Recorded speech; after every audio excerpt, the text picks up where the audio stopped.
that of rule of say. We scour the record, my lord, which covers the 24th and the 25th. We couldn't find any reference to this evidence by Captain Charlie. If maybe counsel can direct the court to the specific portion of the evidence. You checked Charlie's evidence, sir? Yes, Captain Charlie's evidence. You checked it? Yes, the 24th and the 25th. Yes, Mr. Mxolisi. As it is the court, my lord. Did you hear what your colleague is saying? I'm a bit amazed because the witness is still under cross-examination. I don't know whether that was an objection or what. So I'm then all of a sudden expected to answer to the state. I'm not answerable to the state. What is your comment? Why the comment? No, we said yesterday before we adjourned, we raised an objection. Okay. And, we just merely elaborating on the objection that we raised yesterday, that we put in record, that there's no proposition, my lord. There's no support in the record for the proposition by counsel that Mxolisi testified that this firearm, which was destined for destruction, he sealed it in his in a different seal from that of warrant officer rule officer. That is the objection that we raised. Evidence of Mxolisi's page what? Sorry. The evidence of Mxolisi is encapsulated on page 1 of the record? It's on the 25th. 25th and 25th. 24th and 25th. And 25th August. Yes. Okay, fine. Yes, let's go. Counsel says it's not answerable to us, we understand, but we are saying it's a wrong proposition that is put into the witness. If he can support that by reference to the relevant passage in the record, that would be then an entirely different matter. Yeah, he says it's not answerable to the state. Yes, man. So can you go, Mr. Charlie? Mxolisi, I've made note of that. Yes, yeah. And over and above that, my lord, I want to also buttress this with the following. Proceedings are conducted in terms of the rules of the High Court. And Rule 38 does not make a provision that each time an assertion is made to a witness that must be cross-referenced to a particular record.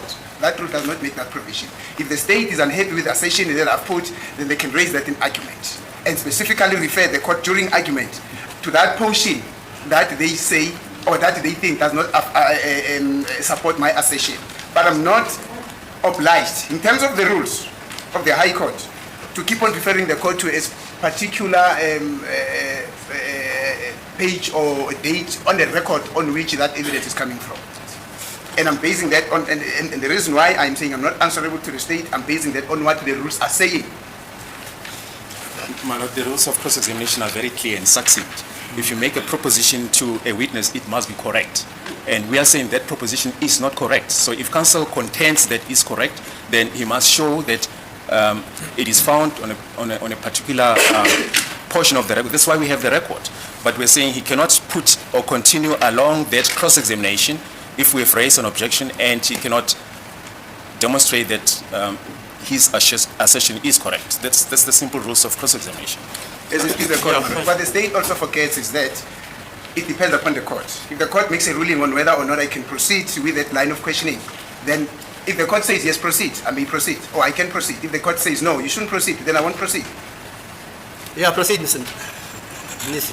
Thank you, my lord.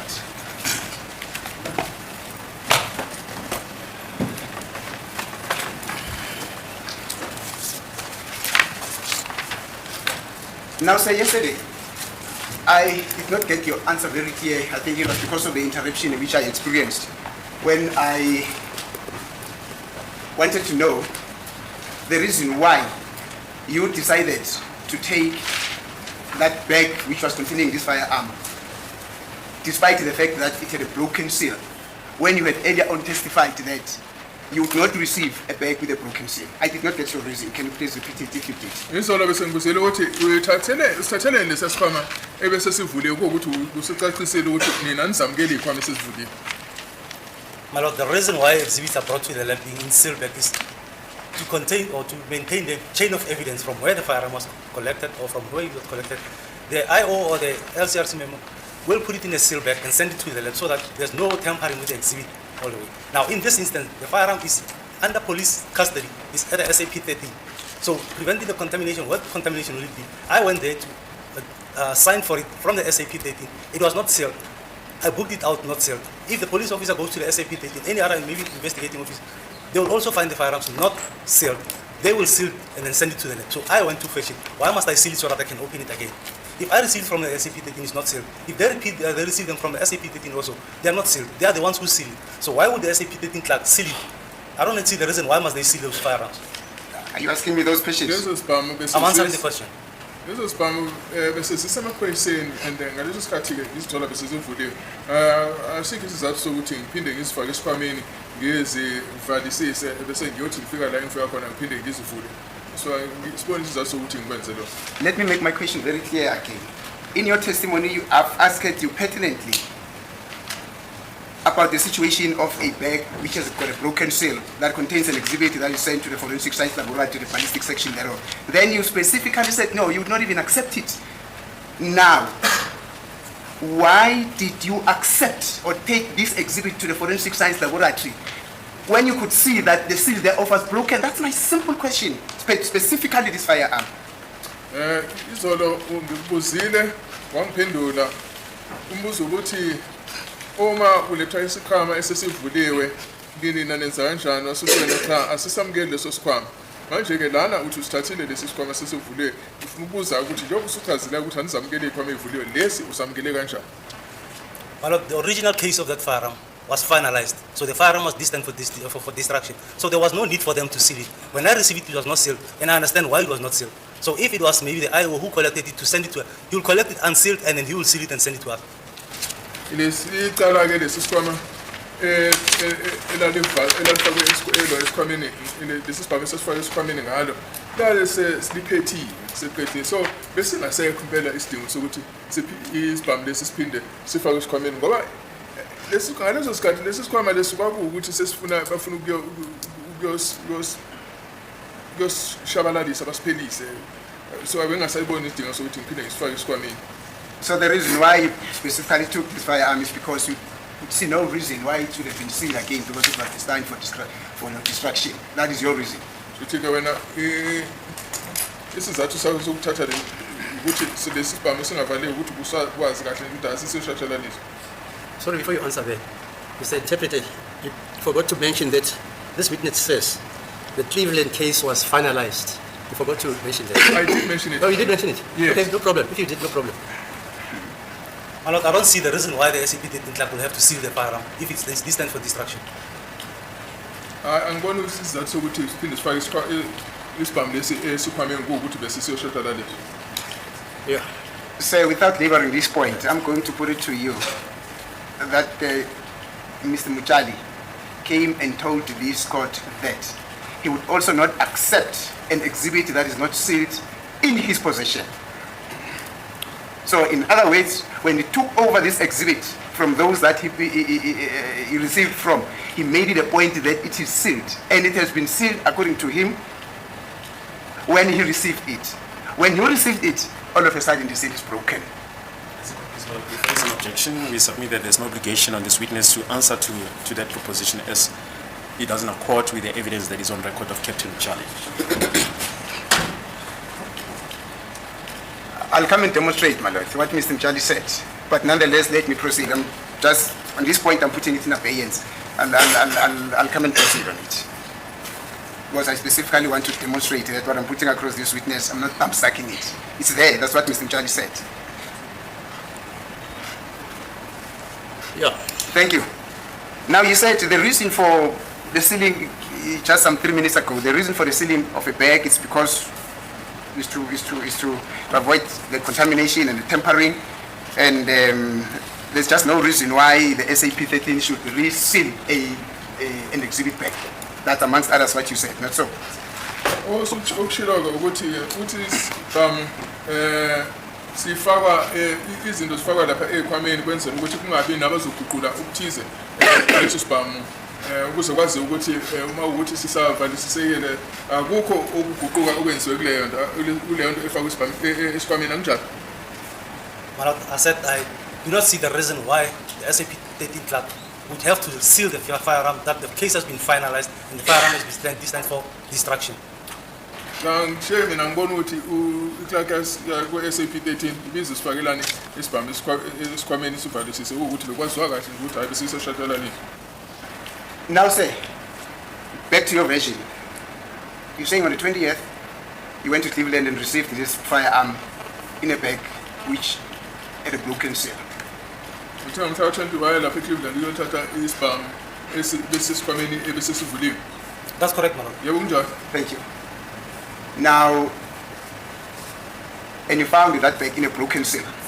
You found the firearm in a bag which the seal thereof was broken. Uthole isikhwama isibhamu sisesikhwameni esasisivuliwe. That's correct, my lord. Yebo kunjalo. Thank you. Is it normal?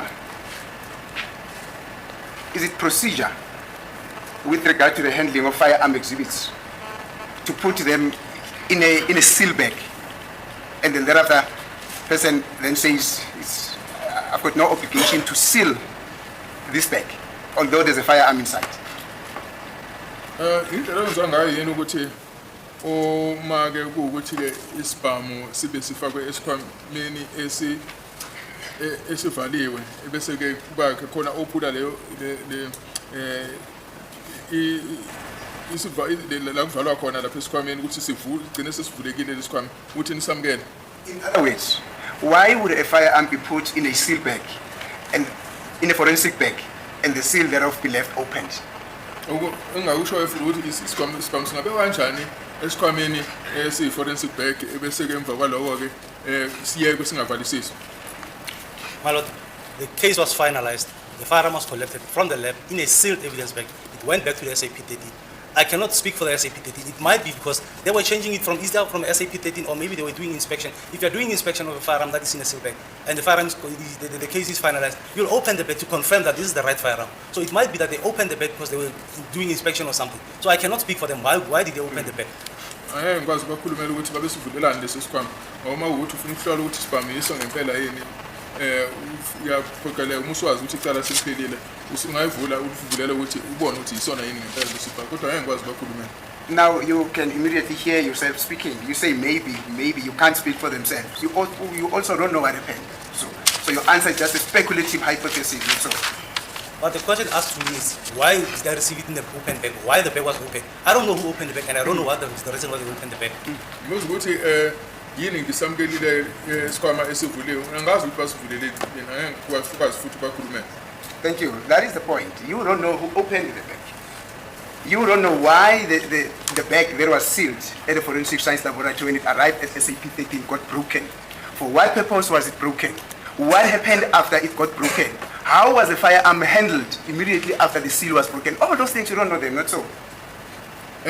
Awazi ukuthi ubani wavula lesi sikhwama, awazi ukuthi yini indaba lesi sikhwama SAP 13 sasivulekile, awazi ukuthi kwakuyini inhloso yokuthi sivule lesi sikhwama, awazi ukuthi lesi sibhamu saphathwa kanjani emva kokuthi sivule lesi sikhwama.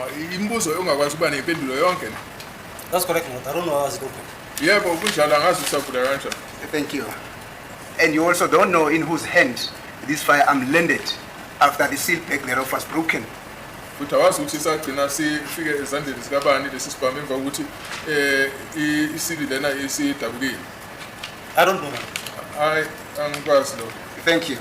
Now, against this background that you do not know, would you still say that the sanctity of the preservation of this firearm was guaranteed or was preserved? Usho ukuthi ke manje ke kwakugciniwe yini kungaguquki kwalesi sibhamu emva ukuthi sivuleke leso sikhwama sivule leso sikhwama. Well, the case of that firearm was finalized, so there was no need to keep the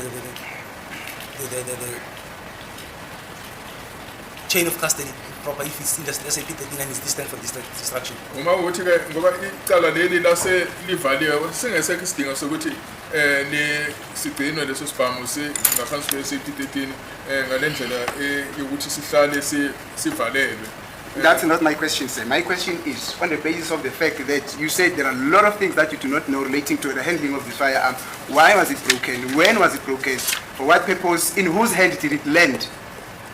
Against that background that you do not know, as a forensic expert, a ballistic expert, would you then stand there with a straight face and say, the sanctity of the preservation of this firearm was still clear?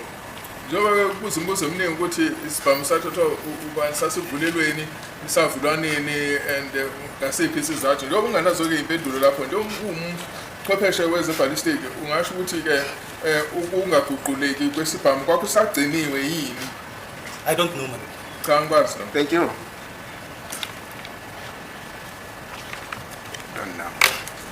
Now, thank you, sir.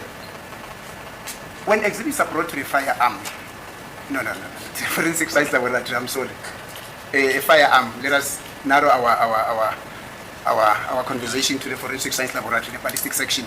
When exhibits brought to the ballistic section, somebody bringing it, what is the procedure? Umbukiso-ke lethwa lapha e-forensic science laboratory ku-sessions zonke. When the exhibits are brought to the lab, Yes. it's either by the IO or by the LCRC. They'll bring the exhibits to the lab, seal the evidence back, and they book them at the case reception where they receive the firearm or the exhibits. Yes. They book it in the system and they send it to the specific section where it's going. Okay.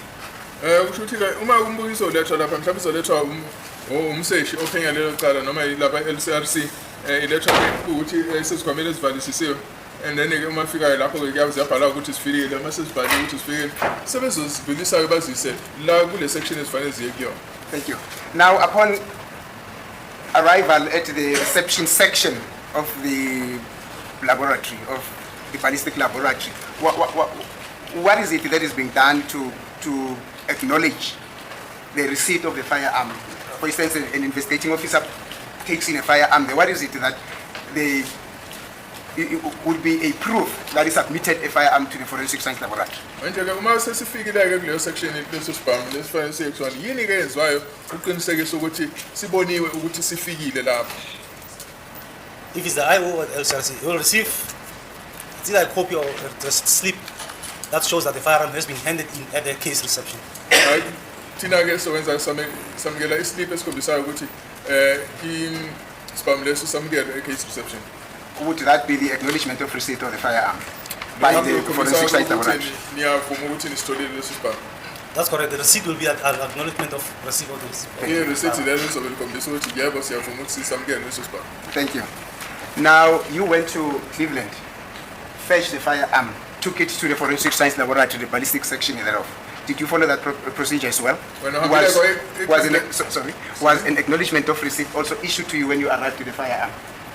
Uhambile wayeCleveland walanda isibhamu weza naso-ke uma sofika naso isibhamu laphaya kukhona yini okwenziwe ukuthi kwazise ukuthi ngicela ubuye naso lesi sibhamu ulandelile yini indlela okwenziwa ngayo uma kutholakala isibhamu lelo receipt-ke lelo libhaliwe yini? It's a different case. It's not brought by an investigating officer. It's not brought by. I went to sign for it so that I can shoot the test. The firearm was already finalized at the lab. So for me to go and fetch it, it should do just a re-examination of the test on the same firearm. So there was no need for me to book it in at the case reception and book it out again. Bengasadingeka ukuthi lesi sibhamu lesi ngiphinde ngisibhukele kuya ngaphandle ngoba icala-ke lihambelana nalesi sibhamu laseseliphethiwe mina ngihambe ngathatha lesi sibhamu ngifuna ukuzodubula bese uma sengiqeda-ke lapho bese ngiyasiphindisela. And it was not registered as a new case because I was already handling the case. And futhi-ke sizange sibhaliswe njengecala elisha ngoba bese ngiqhubeka ngenza umsebenzi kulo leli cala. You have just mentioned, sir, that the case specifically for which this firearm was brought to the forensic science laboratory was finalized. It was closed. It was destined for destruction, fortuitously, allegations, allegedly, fortuitously. Then you stumble across something that you wanted to match with the firearm. So the firearm, when it went out of the forensic science laboratory, it was on the understanding that the case for which it was initially brought to the forensic science laboratory, it was finalized. So when it had to come for the second time, it had to come as a new exhibit. I'm not so sure whether I was too long. Okay, thank you. Kodwa uma-ke lesi sibhamu lesi silethwa lapha emaphoyiseni sasesiyisibhamu nje esifanele siyositshatshalaliswa ngoba ikhesi lisiphelile. Kodwa-ke uma sesilethwa lapha e-science laboratory bese silethwa phela ngecala elisaqhubeka angazi uma ngibheke kahle. Yes. So why was it then not registered with the administrative section of the ballistic plan?